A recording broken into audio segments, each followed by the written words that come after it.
चौथा अध्याय गोकर्णपाख्यान प्रारंभ। सूत जी कहते हैं, मुनिवर, उस समय अपने भक्तों के चित्त में अलौकिक भक्ति का प्रादुर्भाव हुआ देख भक्त वत्सल श्री भगवान अपना धाम छोड़कर वहां पधारे। उनके गले में वनमाला शोभा पा रही थी। श्री अंग सजल जलधर के समान श्याम वर्ण था। उस पर मनोहर पीतांबर सुशोभित था। कटी प्रदेश करधनी की लड़ियों से सुसज्जित था। सिर पर मुकुट की लटक और कानों में कुंडलों की झलक देखते ही बनती थी।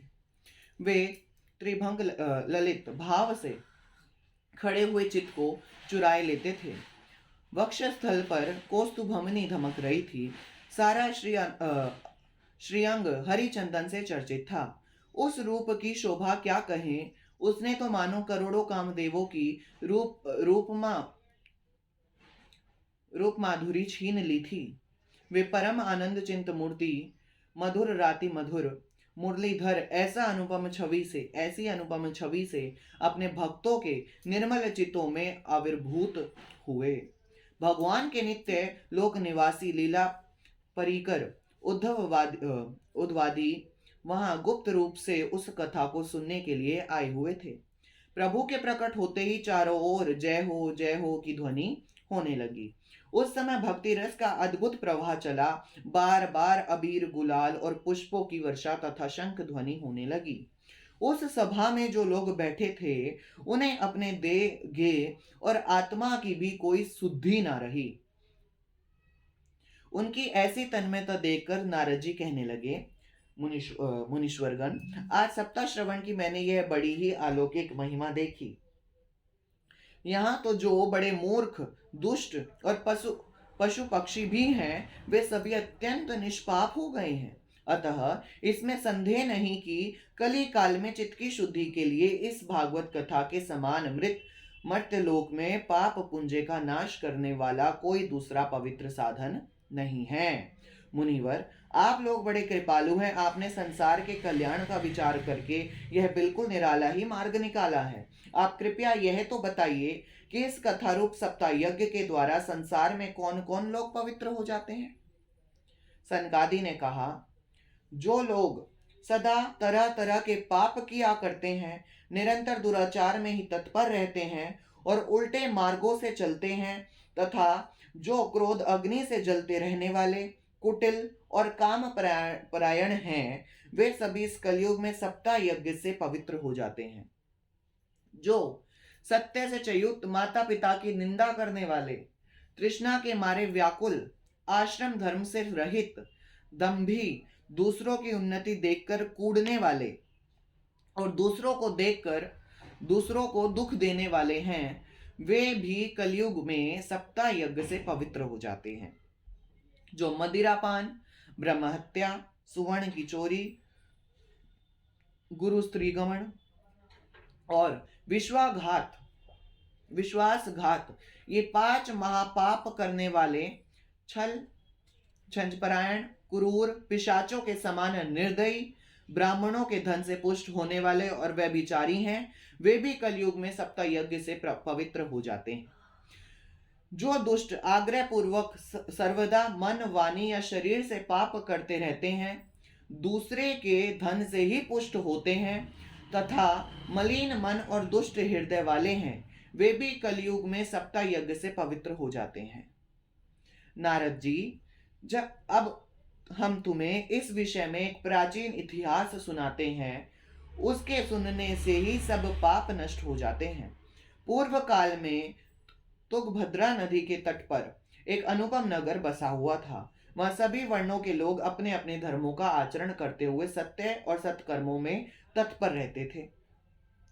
उस नगर में समस्त वेदों का विशेष यज्ञ और श्रोत समार्थ कर्मों में निपुण एक आत्मदेव नामक ब्राह्मण रहता था। वह साक्षात दूसरे सूर्य के समान तेजस्वी था।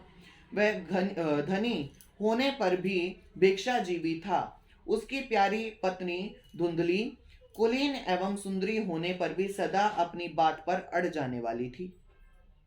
उसे लोगों की बात करने में सुख मिलता था। स्वभाव था क्रूर, प्रायः कुछ ना कुछ बकवाद करती रहती थी। गृह कार्य में निपुण थी, कृपण थी और थी झगड़ालू भी। इस प्रकार ब्राह्मण दंपति प्रेम से अपने घर में रहते और विहार करते थे। उनके पास अर्थ और भोग विलास की सामग्री बहुत थी। घर द्वार भी सुंदर थे, परंतु उससे उन्हें सुख नहीं था। जब अवस्था बहुत ढल गई, तब उन्होंने संतान के लिए तरह तरह के पुण्य कर्म आरंभ किए और वे दीन दुखियों को गो, पृथ्वी, सुवर्ण और वस्त्र आदि दान करने लगे। इस प्रकार धर्म मार्ग में उन्होंने अपना आधा धन समाप्त कर दिया, तो भी उन्हें पुत्र या पुत्री किसी का भी मुख देखने को ना मिला। इसलिए अब वह ब्राह्मण बहुत ही चिंता तो रहने लगा। एक दिन वह ब्राह्मण देवता बहुत दुखी होकर घर से निकलकर वन को चल दिया। दोपहर के समय उसे प्यास लगी, इसलिए वह एक तालाब पर आया। संतान के अभाव के दुख ने उसके शरीर को बहुत सुखा दिया था, इसलिए थक जाने के कारण जल पीकर वह वहीं बैठ गया। 2 घड़ी बीतने पर वहां एक सन्यासी महात्मा आए। जब ब्राह्मण देवता ने देखा कि वे जल पी चुके हैं, तब वह उनके पास गया और चरणों में नमस्कार करने के बाद सामने खड़े होकर लंबी लंबी सांसें लेने लगा। सन्यासी ने पूछा, कहो ब्राह्मण देवता, रोते क्यों हो? ऐसी तुम्हें क्या भारी चिंता है? तुम जल्दी ही मुझे अपना दुख का कारण बताओ। ब्राह्मण ने कहा, महाराज, मैं अपने पूर्व जन्म के पापों से संचित दुख का क्या वर्णन करूं। अब मेरे पितर मेरे द्वारा दी हुई जली के जल को अपनी चिंता जनित सास से कुछ गर्म करते पीते हैं। देवता और ब्राह्मण मेरा दिया हुआ प्रसन्न मन से स्वीकार नहीं करते। संतान के लिए मैं इतना दुखी हो गया हूं कि मुझे सब सूना ही सूना दिखाई देता है। मैं प्राण त्यागने के लिए यहाँ आया हूं। संतानहीन जीवन को धिक्कार है, संतानहीन ग्रह को धिक्कार है, संतानहीन धन को धिक्कार है और संतानहीन कुल को धिक्कार है। मैं जिस गाय को पालता हूं वह भी सर्वथा बांझ हो जाती है। जो पेड़ लगाता हूं उस पर कभी फल फूल नहीं लगते। मेरे घर में जो फल आता है वह भी बहुत जल्दी सड़ जाता है। जब मैं ऐसा अभागा और पुत्रहीन हूं, तब फिर इस जीवन को ही रखकर मुझे क्या करना चाहिए? यूं कहकर वह ब्राह्मण दुख से व्याकुल हो उन सन्यासी महात्मा के पास फूट फूट कर रोने लगा। तब उन यतिवर के हृदय में बड़ी करुणा उत्पन्न हुई। वे योगनिष्ठ थे। उन्होंने उसके ललाट की रेखाएं देखकर सारा वृत्तांत जान लिया और फिर उसे विस्तार पूर्वक कहने लगे। सन्यासी ने कहा, ब्राह्मण देवता, इस प्रजा प्राप्ति का मोह त्याग दो। कर्म की गति प्रबल है। विवेक का आश्रय लेकर संसार की वासना छोड़ दो। विप्र, सुनो, मैंने इस समय तुम्हारा प्रारब्ध देखकर निश्चय किया है कि 7 जन्म तक तुम्हारे कोई संतान किसी प्रकार नहीं हो सकती। पूर्व काल में राजा सगर एवं अंग को संतान के कारण दुख भोगना पड़ा था। ब्राह्मण, अब तुम कुटुंब की आशा छोड़ दो। संन्यास में ही सब प्रकार का सुख है। ब्राह्मण ने कहा, महात्मा जी, विवेक से मेरा क्या होगा? मुझे तो बलपूर्वक पुत्र दीजिए, नहीं तो मैं आपके सामने ही शोक मूर्छित होकर अपने प्राण त्यागता हूं। जिसमें पुत्र स्त्री आदि का सुख नहीं है, ऐसा संन्यास तो सर्वथा निरश ही है।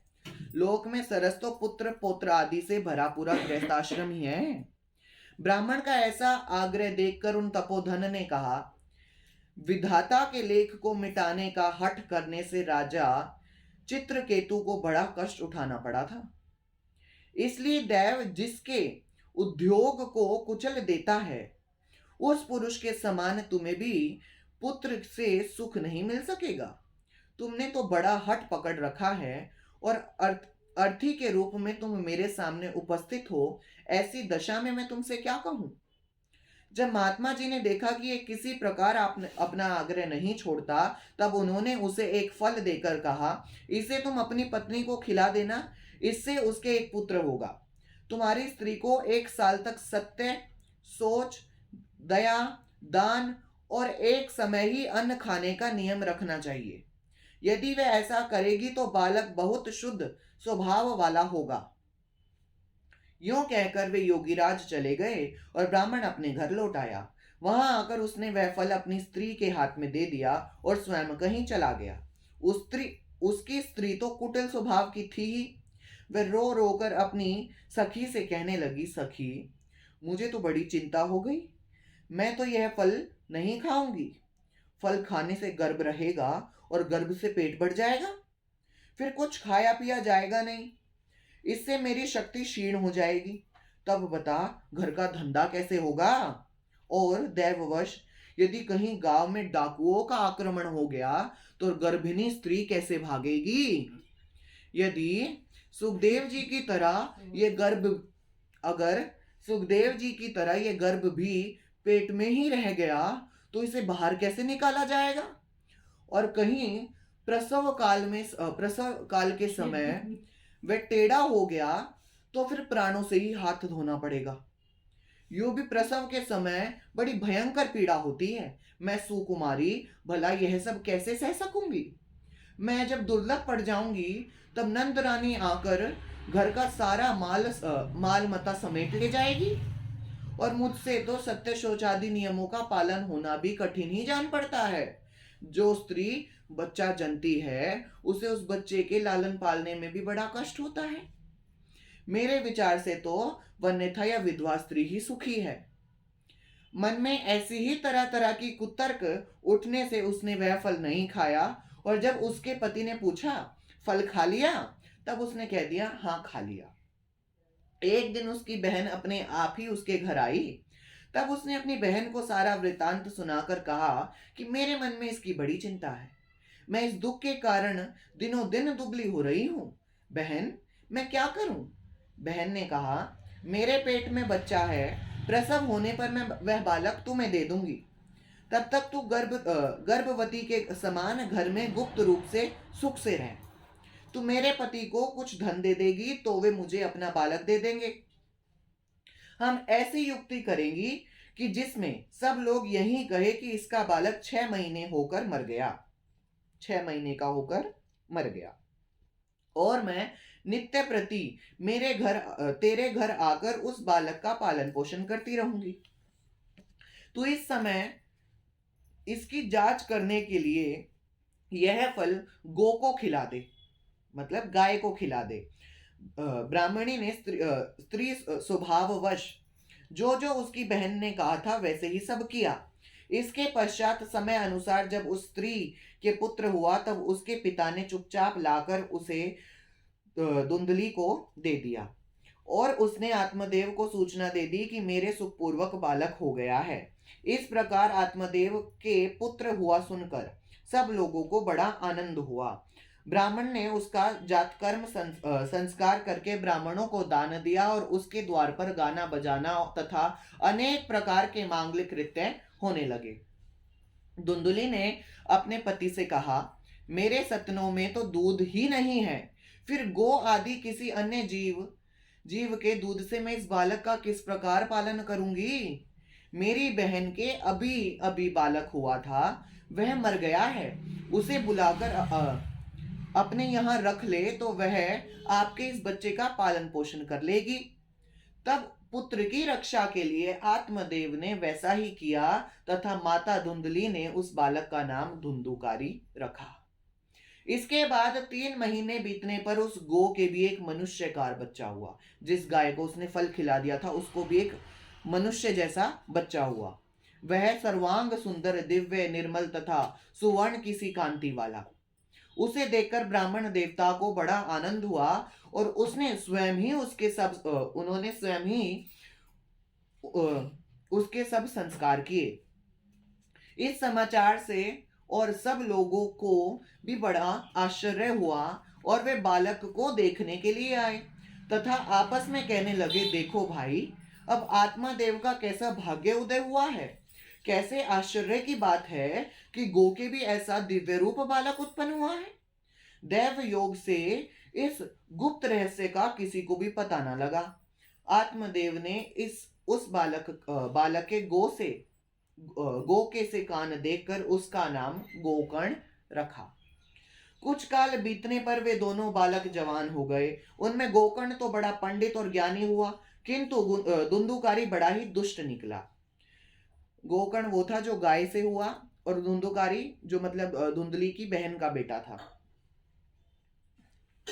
स्नान शौच आदि ब्राह्मणोचित आचारों का उसमें नाम भी ना था, और ना खान पान का ही कोई परहेज था। क्रोध उसमें बहुत बड़ा चढ़ा था। वह बुरी बुरी वस्तुओं का संग्रह किया करता था। मुर्दे के हाथ से छुआया हुआ अन्न भी खा लेता था। दूसरों की चोरी करना और सब लोगों से द्वेष बढ़ाना उसका स्वभाव बन गया था। छिपे छिपे वह दूसरों के घरों में आग लगा देता था। दूसरों के बालकों को खिलाने के लिए गोद में लेता और उन्हें चट कुएं में डाल देता। हिंसा का उसे व्यसन सा हो गया था। हर समय वह अस्त्र शस्त्र धारण किए रहता और बेचारे अंधे और दीन दुखियों को व्यर्थ तंग करता। चांडालों से उसका विशेष प्रेम था। बस हाथ में फंदा लिए कुत्तों की टोली के साथ शिकार की टो में घूमता रहता। वेश्याओं के जाल में फंसकर उसने अपने पिता की सारी संपत्ति नष्ट कर दी। एक दिन माता पिता को मार पीट कर घर के सब बर्तन भांडे उठा ले गया। इस प्रकार जब सारी संपत्ति स्वाहा हो गई, तब उसका कृपण पिता फूट फूट कर रोने लगा और बोला, इससे तो इसकी माँ का बांझ रहना ही अच्छा था। कुपुत्र तो बड़ा ही दुखदाई होता है। अब मैं कहाँ रहूं, कहाँ जाऊं? मेरे इस संकट को कौन काटेगा? हाय, मेरे ऊपर तो बड़ी विपत्ति आ पड़ी है। इस दुख के कारण अवश्य मुझे एक दिन प्राण छोड़ने पड़ेंगे। उसी समय परम ज्ञानी गोकर्ण जी वहां आए और उन्होंने पिता को वैराग्य का उपदेश करते हुए बहुत समझाया। वे बोले, पिताजी, यह संसार असार है। यह अत्यंत दुख स्वरूप और मोह में डालने वाला है। पुत्र किसका, धन किसका? स्नेहवान पुरुष रात दिन दीपक के समान जलता रहता है। सुख ना तो इंद्र को है और न चक्रवर्ती राजा को ही। सुख है तो केवल विरक्त एकांत जीवी मुनि को। यह मेरा पुत्र है, इस अज्ञान को छोड़ दीजिए। मोह से नरक की प्राप्ति होती है। यह शरीर तो नष्ट होगा ही, इसलिए सब कुछ छोड़कर वन में चले जाइए। गोकर्ण के वचन सुनकर आत्मदेव वन में जाने के लिए तैयार हो गया और उनसे कहने लगा, बेटा, वन में रहकर मुझे क्या करना चाहिए, यह मुझसे विस्तार पूर्वक कहो। मैं बड़ा मूर्ख हूँ। अब तक कर्मवश स्नेह पाश में बंधा हुआ अपंग की भांति इस घर रूप अंधेरे कुएं में ही पड़ा रहा हूँ। तुम बड़े दयालु हो, इससे मेरा उद्धार करो। गोकर्ण ने कहा, पिताजी, ये शरीर हड्डी मांस और रुधिर का पिंड है। इसे आप मैं मानना छोड़ दें और स्त्री पुत्र आदि को अपना कभी ना माने। इस संसार को रात दिन शन भंगुर देखे। इसकी किसी भी वस्तु को स्थायी समझकर उसमें राग ना करे। बस एकमात्र वैराग्य रस के रसिक होकर भगवान की भक्ति में लगे रहें। भगवत भजन ही सबसे बड़ा धर्म है। निरंतर उसी का आश्रय लिए रहें। अन्य सब प्रकार के लौकिक धर्मों से मुख मोड़ लें। सदा साधुजनों की सेवा करें। भोगों की लालसा को पास ना फटकने दे तथा जल्दी से जल्दी दूसरों के गुण दोषों का विचार करना छोड़कर एकमात्र भगवत सेवा और भगवान की कथाओं के रस का ही पान करें।